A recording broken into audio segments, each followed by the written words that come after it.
যে ব্রাজিল আমার মুসলিম ভাইদেরকে শেষ করতে সাহায্য করে অন্যদেরকে, যে আর্জেন্টিনা মুসলিমদেরকে সলাত আদায় করতে দেয় না, যে স্পেন মুসলিমদেরকে ঘাড় ধাক্কা দিয়ে বের করে দিয়েছিল, যে পর্তুগাল মুসলিমদেরকে হেই করে ভয়ঙ্কর রকম ভাবে শোষণ করেছিল, সেই তাদেরকে আজকে আমরা ফলো করি, তাদেরকে আমরা আদর্শ মানি, তাদেরকে আমরা বন্ধুরূপে গ্রহণ করেছি। অথচ মহান আল্লাহ বলছেন কাফের ও মুশরিকদেরকে, ওই তাদেরকে বন্ধুরূপে গ্রহণ করো না।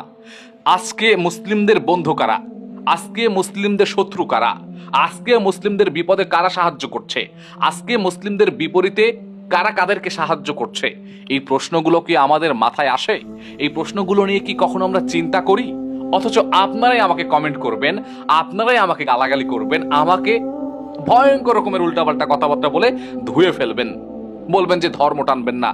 আপনাকে বুঝতে হবে ইসলাম শুধু ধর্ম নয়, ইসলাম একটা জীবন ব্যবস্থা। আপনাকে বুঝতে হবে যে ইসলাম ওই যে কি করে গোসল করতে হবে, কি করে বাথরুমে যেতে হবে, কি করে ওয়াশরুমে যেতে হবে সে শিক্ষা দেয়। সেই ইসলামটাই আবার আপনাকে শিক্ষা দেয় ভয়ঙ্কর বিপদে কি করতে হবে, মৃত্যুর পরে কি করতে হবে, মৃত্যুর আগে কি করতে হবে। প্রত্যেকটা ব্যাপার ইসলাম আপনাকে শিক্ষা দেয়।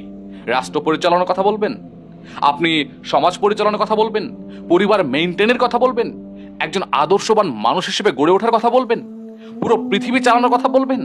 প্রত্যেকটা তো নজির আমাদের ইতিহাসে আছে।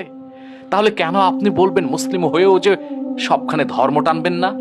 এ কথা কি আপনি বলতে পারেন? এ কথা কি আপনি বলতে পারেন? অথচ একটা হাদিস অস্বীকারী সে কাফির হয়ে যেতে পারে, একটা বিধান অস্বীকারী সে কাফির হয়ে যেতে পারে। কাফির মানে বুঝেন?